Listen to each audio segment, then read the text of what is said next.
Hello, good morning, and welcome to Business News on Sunrise. Coming up this morning, economist Professor John Gachi says banks should brace for more losses in the second round of domestic debt exchange program.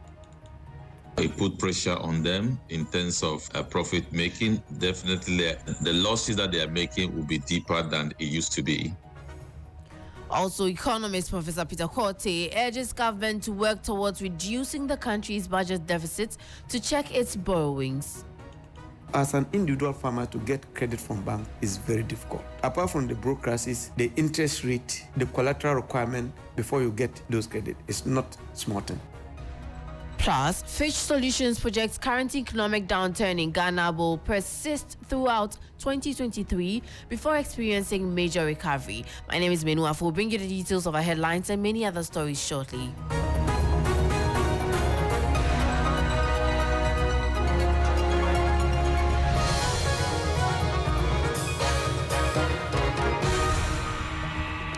Thank you for staying with us. In our first story, economist Professor John Gachi says banks should brace for more losses in the second round of domestic debt exchange program. According to him, this is because most of these banks have their investments in cocoa bills. His comment follows calls by Cocoa Board to holders of its short-term debt securities to voluntarily participate in a new domestic debt exchange program. To deny the owners of the banks from their share of the profit.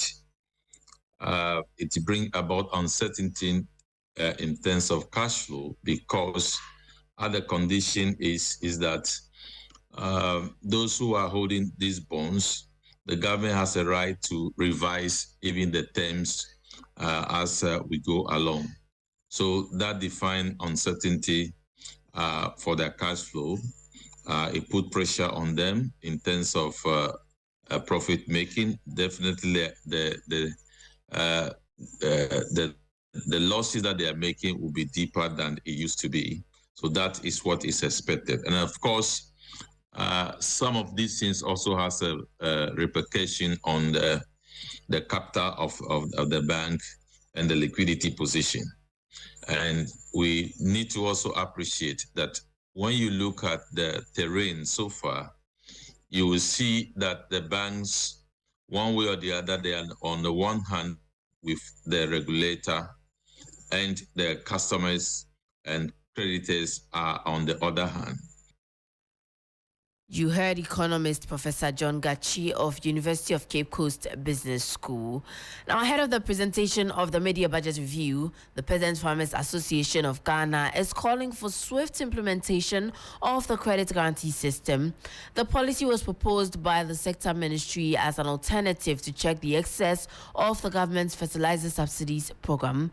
Speaking to 3 Business, Executive Director of the association, Dr. Charles Nyaba, further called for the implementation of policies to enhance irrigation farming in the country.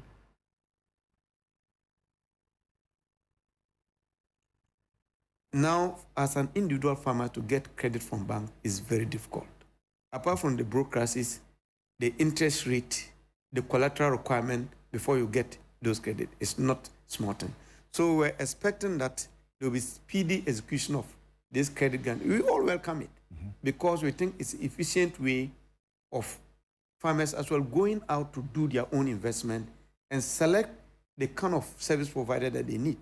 But as we speak, we don't really know the state of the credit guarantee. So you want that to be captured in the media budget review? Yes. What next? The next is, just like I said, irrigation is the way to go. Because very soon we'll be entering into the minor season. And with the minor season, because of the changes in the rainfall pattern, October, November, there wouldn't be rains any longer. So if you don't focus investment in irrigation, if you can create new ones, at least the existing one, we expect that those dams are desilted. The defunct One Village, One Dams, some of the dams, a few of them, can still be maintained. So we expect that there should be urgent allocation of funds to get those dams actually renovated. Another Executive Director of Peasant Farmers Association of Ghana, Dr. Charles Nyaba there.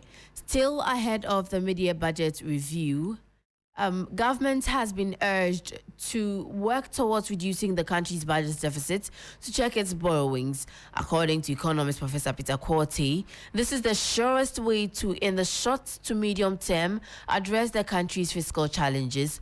Speaking on business focus, he also called for value addition to the country's raw materials for export. We've had Bank of Ghana increasing its gold reserves. That is one sure way of shoring up the currency reserves.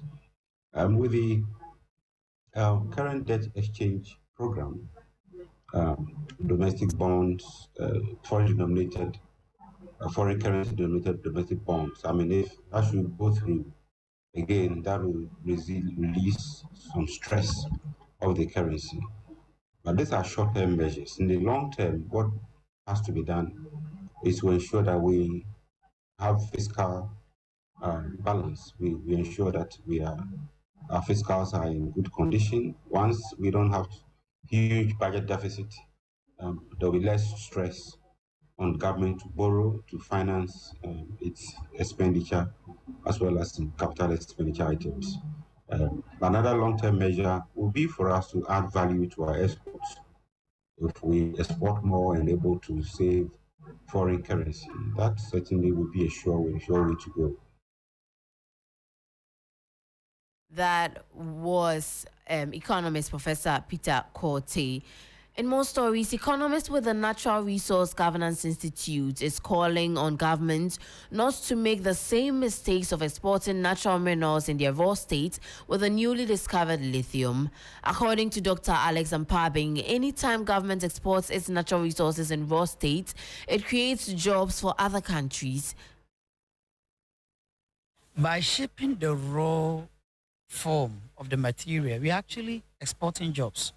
We've been doing that with bauxite for over 100 years. But if we create the needed environment for value addition, then along the supply chain, we're actually going to employ Ghanaians.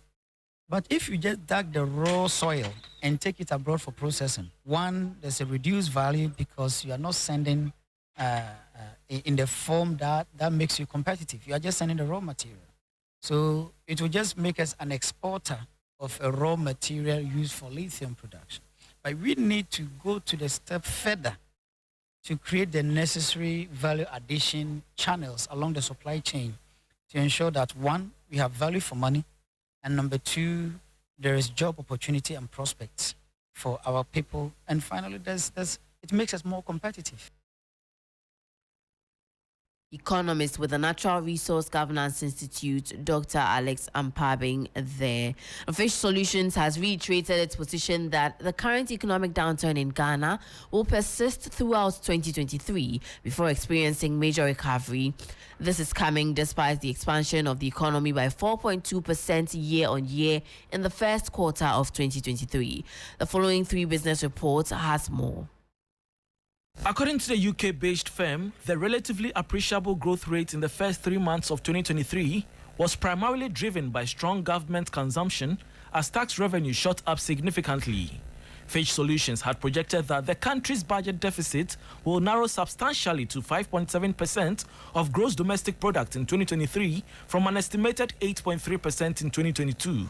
Senior analyst for Sub-Saharan Africa, Mike Ruiniga, speaking on the mid-year review of Sub-Saharan Africa, said exports in the first quarter of 2023 remained robust, whilst imports slumped. One of the key reasons here is weaker access to credit, right? So since late 2021, the Bank of Ghana has raised the policy rate by a total of 1,500 basis points to 29.50%.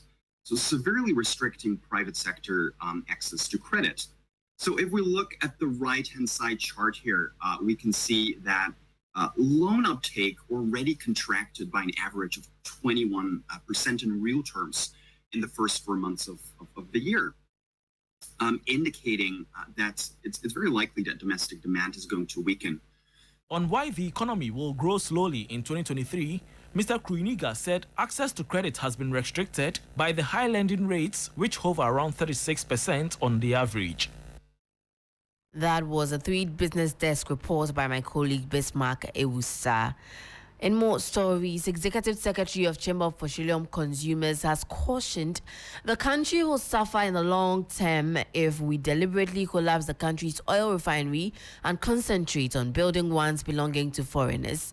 Duncan Amwa was responding to Minister of Trade and Industries Kobna Tahir Mohammed's call to praise the president for ensuring the Sentio oil refinery was built on the back of the One District, One Factory initiative. Have a national refinery that we are deliberately crippling to collapse is struggling. What belongs to us? We are rather investing energies, resources, time and everything to tell Ghanaians that 1D1F has delivered a private refinery belonging to a Chinese business person. We should be careful how we are, going all over the place as though we have done something markedly good. The regulator should also be careful in the kind of licenses that we are probably throwing at, the foreign company.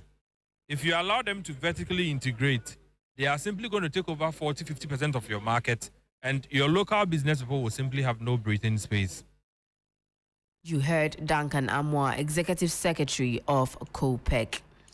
And the cost of borrowing through Treasury bills continues to rise for the 5th consecutive week. This comes as the government achieved in excess of 19.5% of its Treasury bill sales target based on the latest results from Bank of Ghana. Here's more. According to the results published by the Bank of Ghana, about 2.19 billion cedis was accrued from the sale of the short-term instruments. A substantial amount of the bids came from the 91-day T-bill, where a little above 1.8 billion cedis were mobilized. The government, however, accepted all the bids tendered. Again, the government accepted all the 313.59 million cedis tendered for the 182-day bill. Meanwhile, interest rates continued to surge as the 3-month bill increased by 0.29% to 24.39%. Also, the rate of the 182-day bill shot up to 26.4% from the previous 26.02%. Meanwhile, analysts are concerned about the rising interest costs as it may affect the government's quest to cut domestic interest payments. That was a 3 Business Desk report. Let's now take a look at how the cedi is faring against major trading currencies and how some of our key commodities are faring on the global markets. On the interbank foreign exchange market, where banks trade amongst themselves, the dollar is selling at 11 cedis. It recorded no price change. The British pound also recorded no price change, selling at 14 cedis 4 pesos. The euro is selling at 12 cedis 4 pesos. It recorded no price change. However, be guided that these figures will be higher at a forex bureau near you.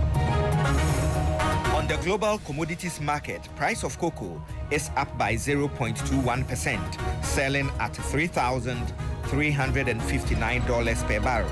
Price of Brent crude oil is down by 1.83%, selling now at $78 per barrel, while the price of an ounce of gold is down by 0.01%, selling at $1,955.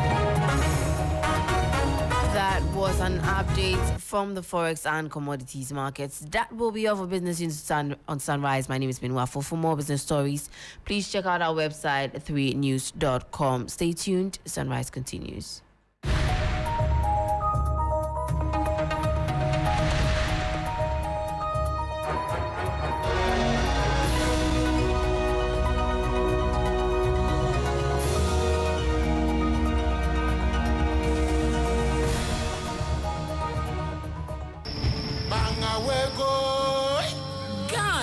Brace yourselves for another electrifying season of Ghana's most beautiful. The chosen ones prepare to embark on on a transformational adventure. Our esteemed panel of judges, industry experts, and cultural icons will be present every step of the way to help these extraordinary women define their future. The stage is set for an unforgettable season filled with enchantment, passion, and the celebration of Ghanaian culture. So mark your calendars and join the live show this and every Sunday at 8 p.m. from July 16 here on TV3.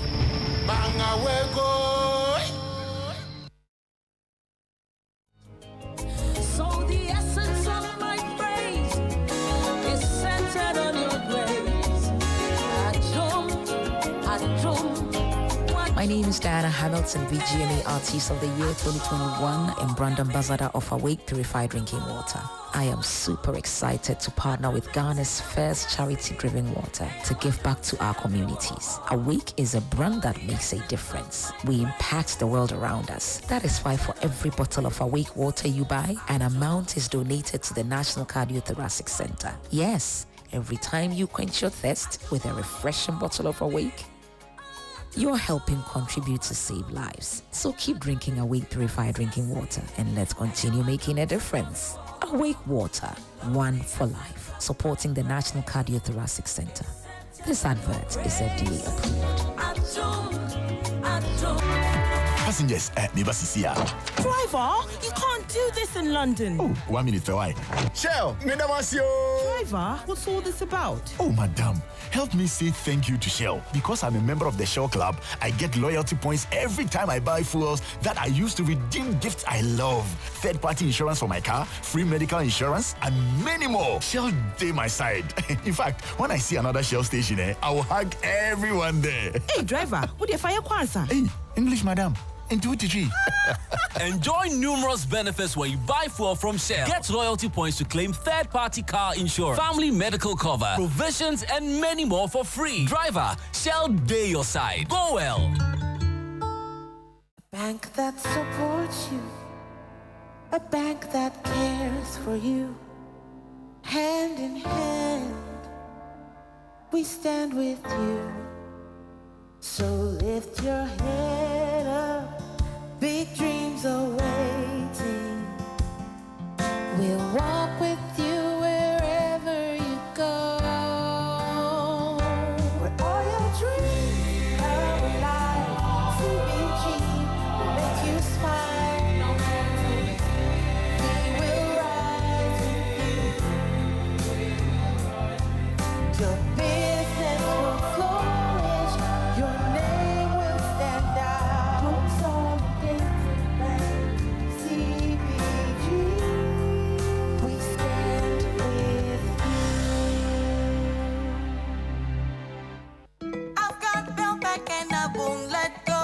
My name is Nana McBrown.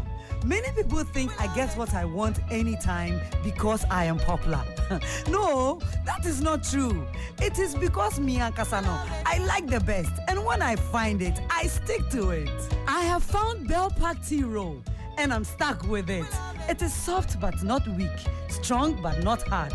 It is just perfect. Bell Pack Tea Roll is smooth and gentle on the skin. Same as Bell Pack Kitchen Towel. It cleans in one wipe.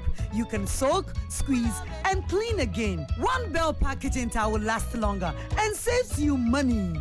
It's time you switch to Bell Pack today and experience the perfect paper tissue. Say pocket tissue, table napkins, tea roll, and a kitchen towel. Paper chow. Bell Pack is simply the best. Bell Pack, just perfect. To be a Bell Pack distributor, call 055-11-44400. Another quality product from Bell Aqua. So good like Bell Pack. 3FM 92.7. Urban Lifestyle Radio Station.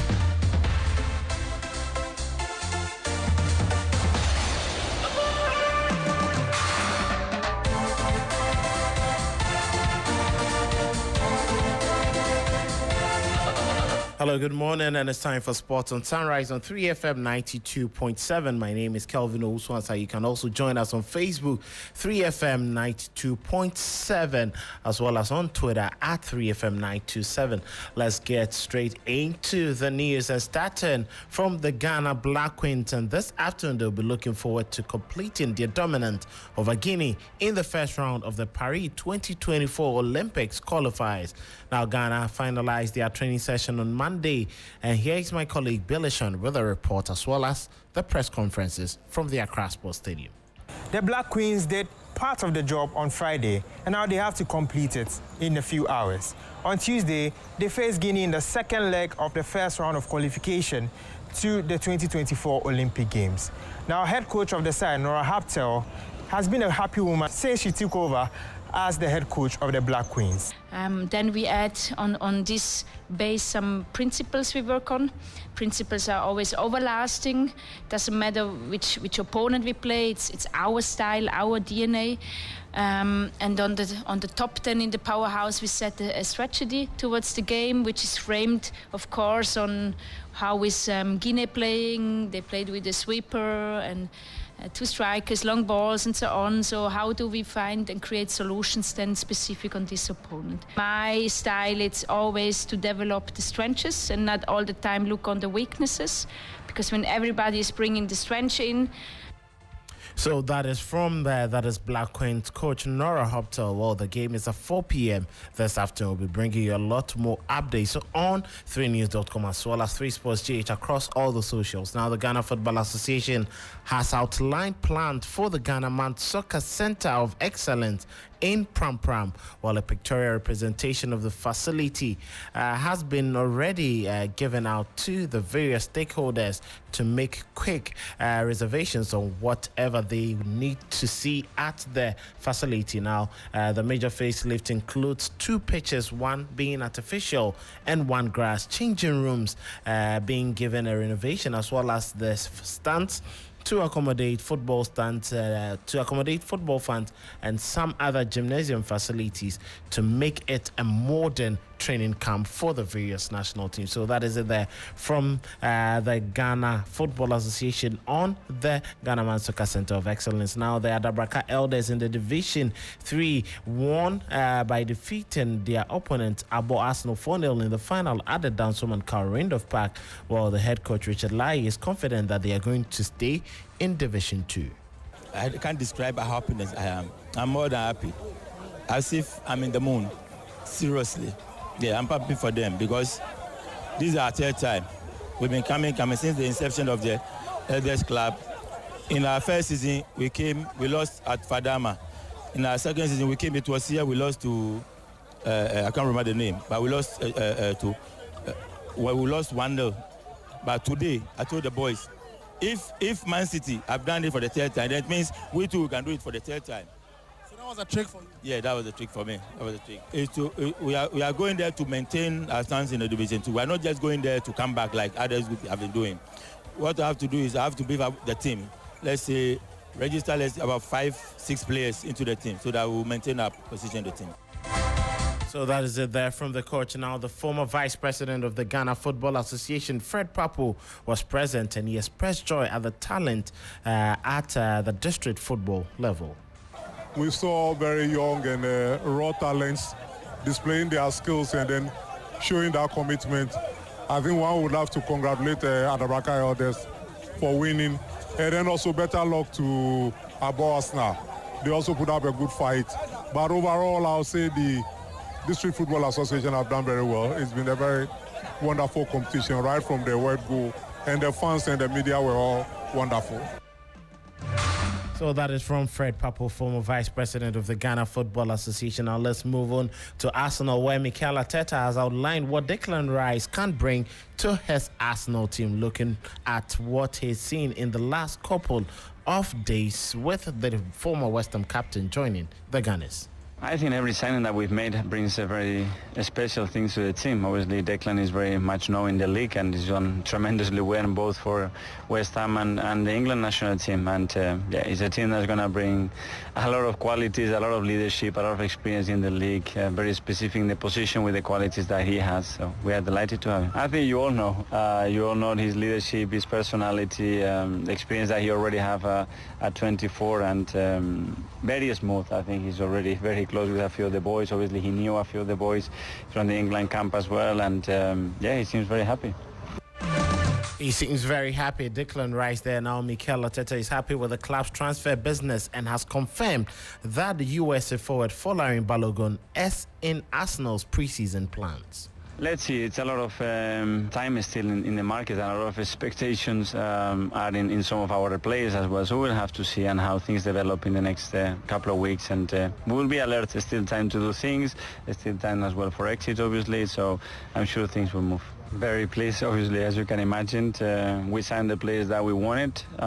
We signed them early, and they seem to start to adapt to the team really fast. And we have some time now to prepare, and for them as well to give them the best chance to express themselves the right way. And to that, obviously, they need to experience a few days how it looks like Arsenal. Well, great, because obviously he's done incredibly well, and now we have to think what is best to do. But we want to see him, we want to experience him in the next few games. He played last game against Nuremberg, and he will do again the next few games, and they will make the best decision.